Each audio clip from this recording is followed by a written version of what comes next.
Excellent. Okay, everybody, this is Corey Still with StillSpinning.ca, and today my guest is Terry Ilous, best known for the vocalist of XYZ and his time with Great White. He's back with a self-titled debut album from a new project called Land of Gypsies.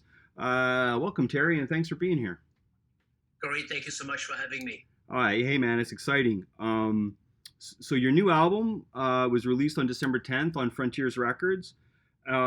Start to finish, I gotta say, it's absolutely fantastic. Like, it's one of those records which brings you back in time, which is it's very hard to find records like that, and I'm very very excited to hear it. My only complaint was that I just became aware of it within the past couple of weeks, so I had already done my best of list for 2021, and I don't make a habit of actually going back, but I think I'm going to make an exception this year because that record is absolutely stellar, and you must be very pleased with how it turns out. Yeah, I'm very pleased, and I'm a little bit surprised because I gotta be honest with you. When I got in the studio with Fabrizio, my producer, we were very nonchalant about the album. We didn't stress at all. We're like, yeah, let's have fun. Let's do a, sometimes you go in studio and you're like, oh my God, I gotta do this. I gotta deliver the best thing ever. This time around, we're excited about delivering a really good product, but we were not pressured by the label, and we did not pressure ourselves. We realized that what was important is to deliver something we would love. And I always believe that if I love it, then the fan will love it. So I said, yeah, let's have fun and then see what's going to happen. Yeah, well, I mean, it's absolutely stellar, and Thank you. the influences there are pretty much in your face. It's like old Foreigner, old Bad Company, a little bit of Humble Pie, a little bit of Great White. There's a couple of the songs there with a little bit of Great White melodies in there. Like absolutely stellar. Now I introduced it as your new project, but is it a project or is it a band? If you know my difference. Correct. It started as a project, and I was, when Fabrizio put the band together for me, he said, "Oh, I got a great drummer, I got a great guitar player, Serge, and great keyboard player, Eric." I said, "Well, that's great." And of course, Fabrizio was playing bass and producing the album.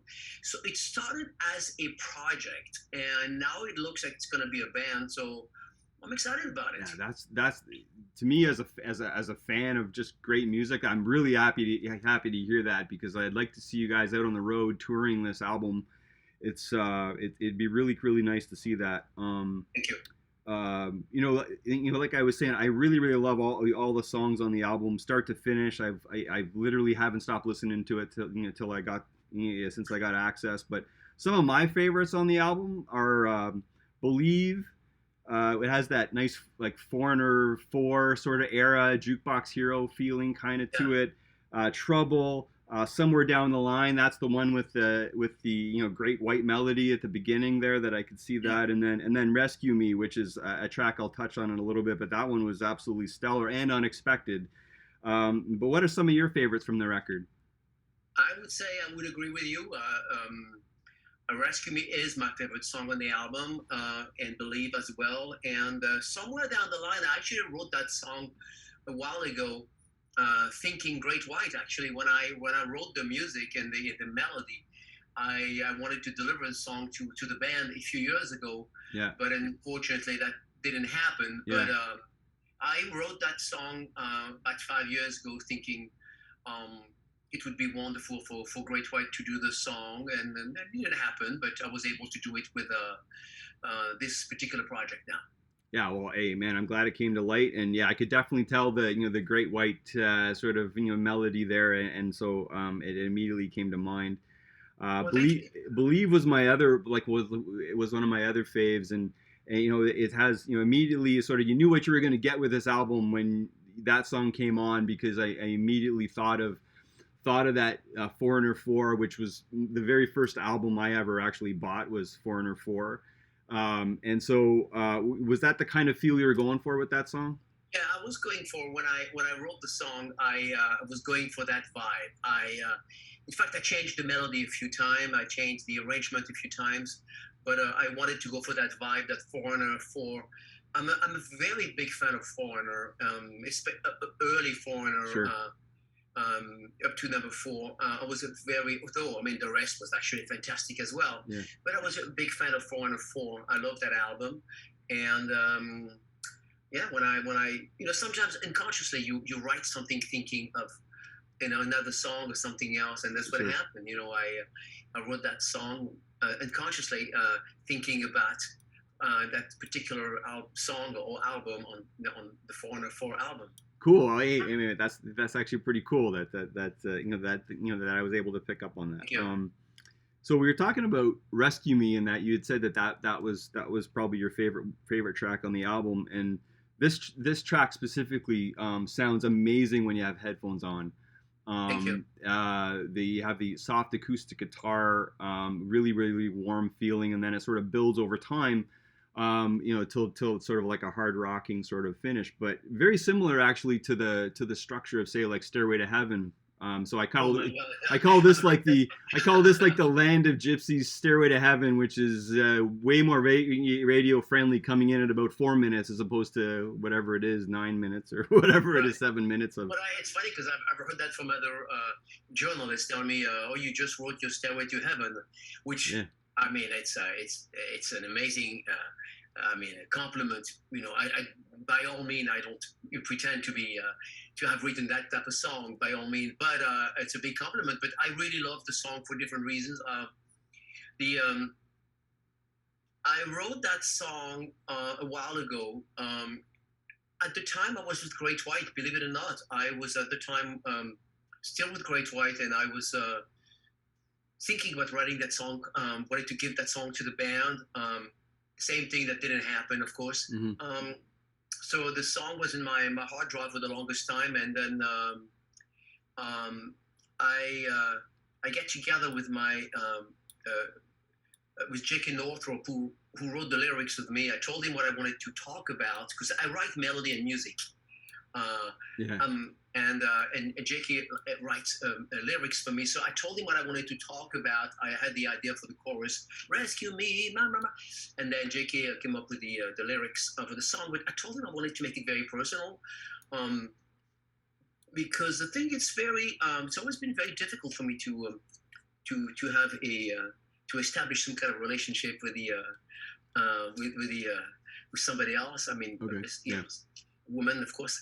So it's always been very difficult for me due to my, I don't know, my life in general. So when I explained that to Jeff, he immediately understood and he wrote those words, and they're beautiful. And the song is very, very dear to me, very close to me lyrically and musically, of course. Yeah, I think that song lyrically and it now explains why what you were saying. It has a depth to it that I think that people, if they listen to the lyrics, I think that's a song that will haunt them. They'll actually have to figure what the lyrics are and then figure out what their own meaning is to them. I think that's a very sort of one of those introspective songs that'll mean different things to different people, but the "Rescue Me" connotation is pretty cool. Well, it's about love. It's about Corey. It's about the eternal search for love, the eternal search for our significant other, and being able to find that person. Not we all not. Some people are very lucky; they find love right away, and some people keep searching. And some people never find that kind of love, Yeah. and which is kind of interesting. What's funny is when I've been working on a cruise ship recently, performing, headlining the with a company called the Royal Caribbean, the big cruise ship, and so we with my other band, Legends of Classic Rock, we're one of the main headliners of the on the cruise ship, and so we have a big show with big production and all that stuff. It's a lot of fun, and I see a lot of couples on those particular cruises. Sure. It's like the love boat. The rock and love boat, exactly. The rock and roll love boat. Everybody's holding, talking to their loved ones, walking hand in hand. And I'm like, I'd love to have that as well. I'd love to eventually I mean, I have found that person. I'm not sure.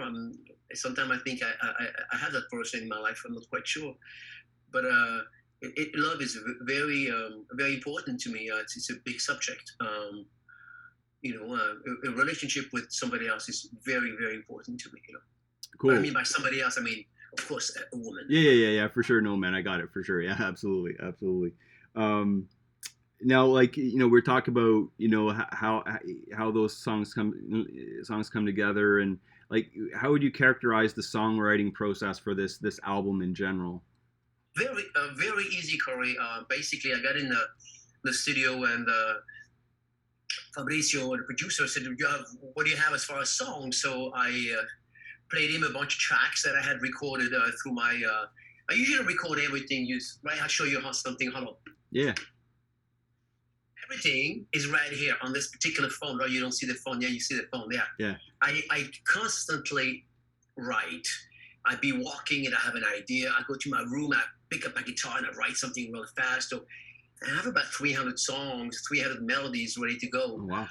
Some of them are really good and some of them are crappy. Let's face it. Yeah, that's Uh, that's some of that's how them, it goes, man. sometimes I'm like, oh my God, really? you know, but I have so many ideas. So I played a lot of these melodies and ideas to Fabrizio, and he pretty much decided with me, said, "Oh, this one no, this one yes, this one wouldn't be for Frontiers, but you can do it for something else." I said, "All Yeah, right." And then also our guitar player Serge had a lot of great songs as well, so he also sent me a bunch of tracks. And I said, "Yeah, I like that. I want to collaborate with you on this particular song. yeah. Can we change this or not?" It was all a great collaboration. So the process was very easy, very easy. Why do you think that was? Because I mean, oftentimes, like, it's not like that, even with long-standing bands, right? And I know you've been in Great White, you've been in XYZ, of course, which is also stellar. Why do you think that it was that this particular time and this particular guys just made it so easy? No pressure. I mean, we really no pressure.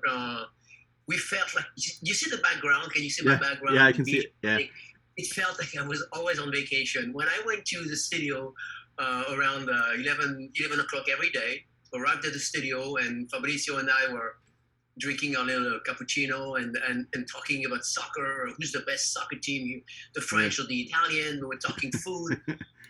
We were talking a lot about food and the world and the pandemic and everything. yeah.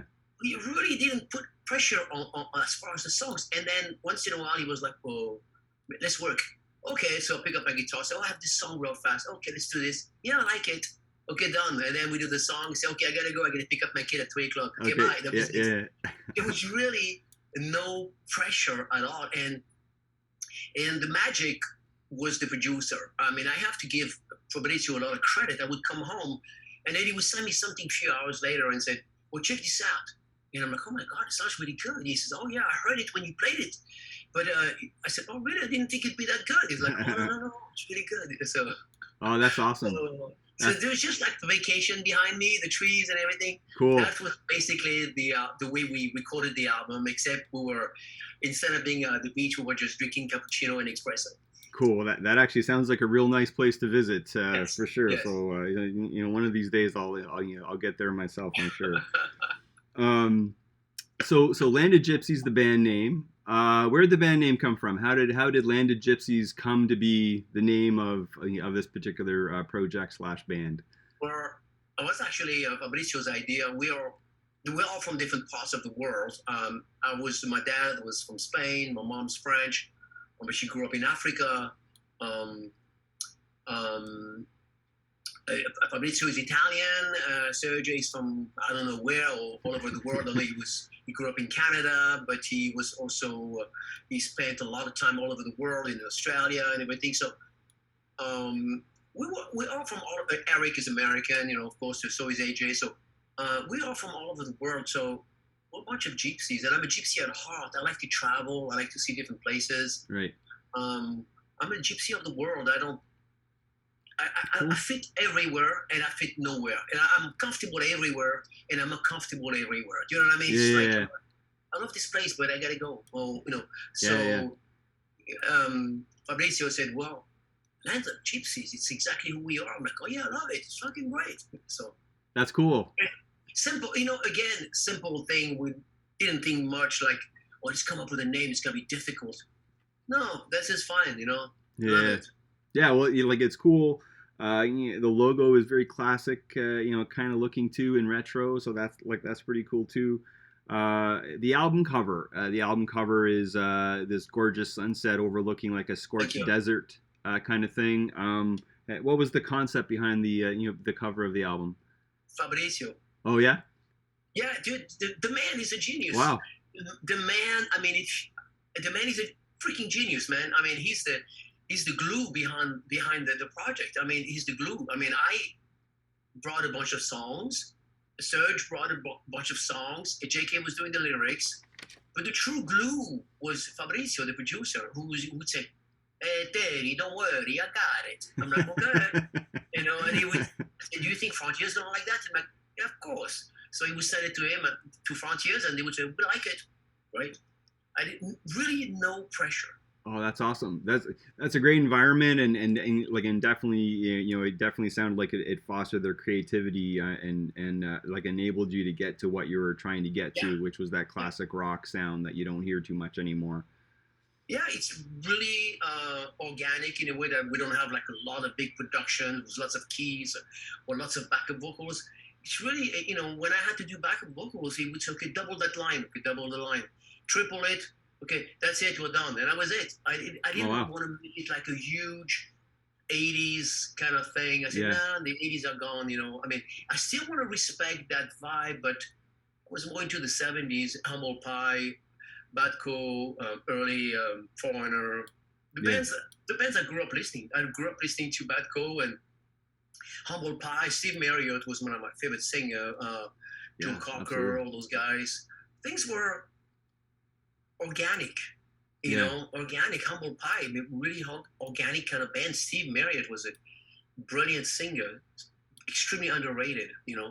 Yeah, You know, how can you not love Humble Pie, right? And yeah, I love Humble Bad Company and all of those, right? Like I'm a huge fan of those as well.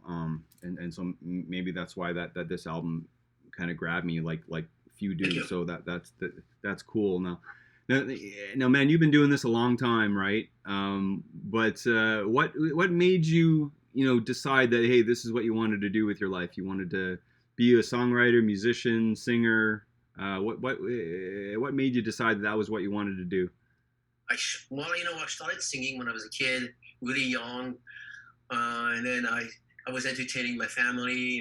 When they had like a wedding or bar mitzvah or whatever, I'd be the one singing. Everybody would say, "Oh, it's so cute." And then people say, "No, the boy can sing." I'm like, so of course my mom was very disappointed when I told her I wanted to be a singer. She's like, "Oh my God, my son is not good. My son is not gonna be a doctor like his cousin." I'm like, "No, I don't think so, mom."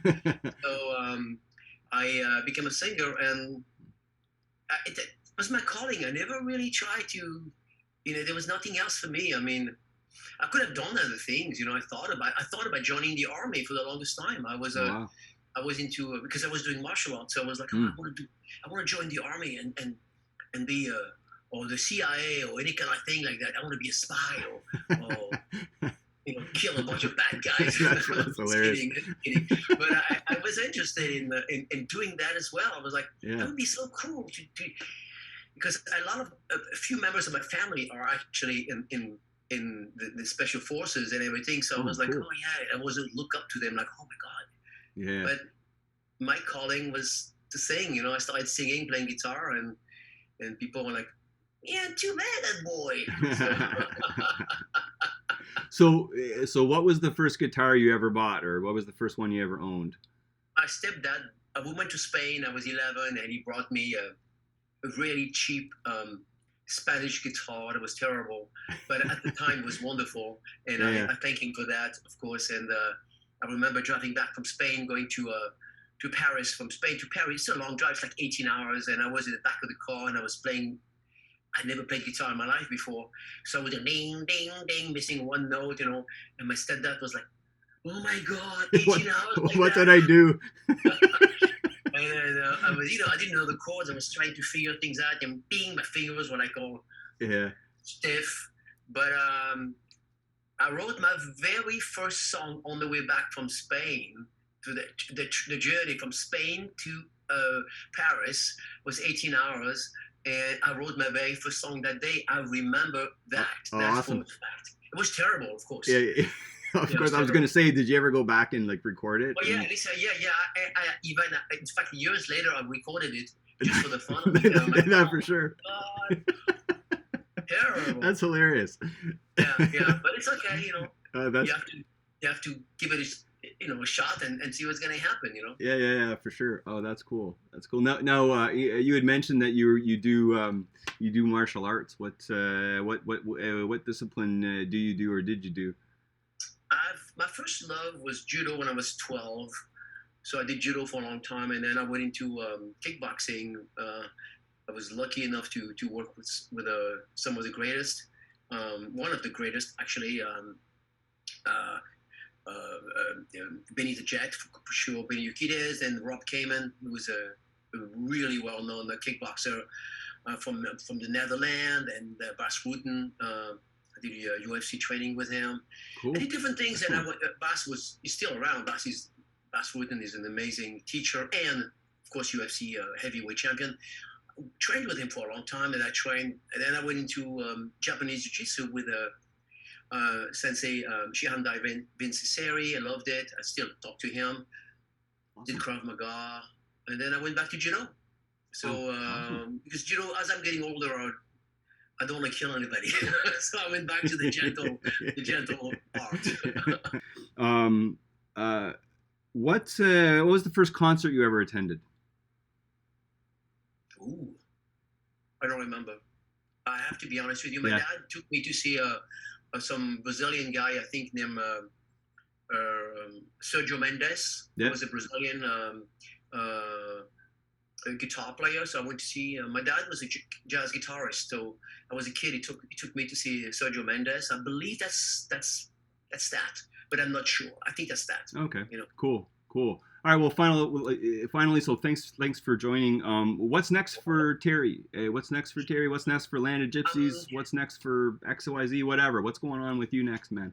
I'm about to work on a new album again, something a bit different. I'm going to release 17 songs.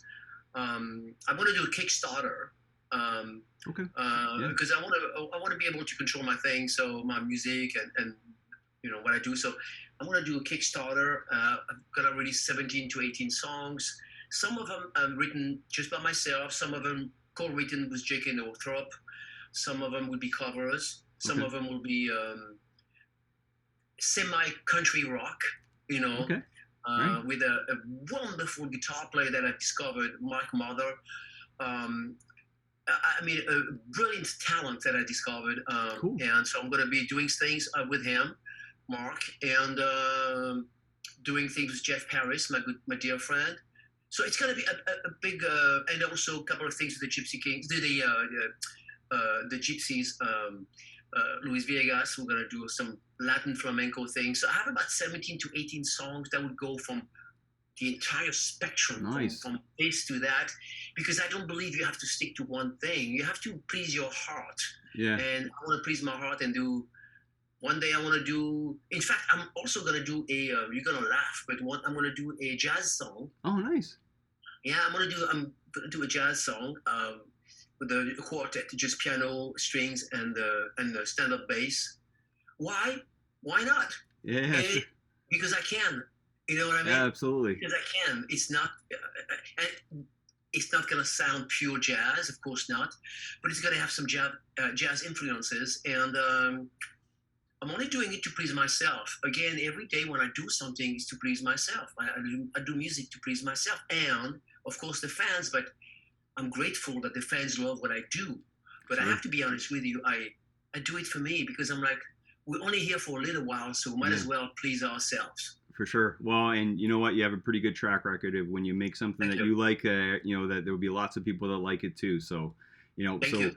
So everybody, so again, like, please check out Land of the Gypsies, self-titled debut album. It's absolutely phenomenal. It will be on the edited version of the Still Spinning Top C. It'll be in the top 5 for sure. It is absolutely stellar. So go check it out. You will not be disappointed. And remember, everybody, go and like the Facebook page, and subscribe to the YouTube channel. And together we can get the message out that there is good rock music out there, and we can pass that message along to everybody. And until next time. And we still have great people like yourself promoting music, because it's great to have great artists, but we also cannot forget you people like yourself, and promoting the music, and you're a big fan. You love the music, you love the art, and we cannot thank you enough for doing that. Well, hey man, thank you very much, and it's the least I can do to get that to get that word out and spread the gospel of rock, right? So, thanks for your time, and in the meantime, stay safe and be well, man. Thank you so much. Awesome. Corey, thanks, man. Alrighty, bye bye. Bye bye.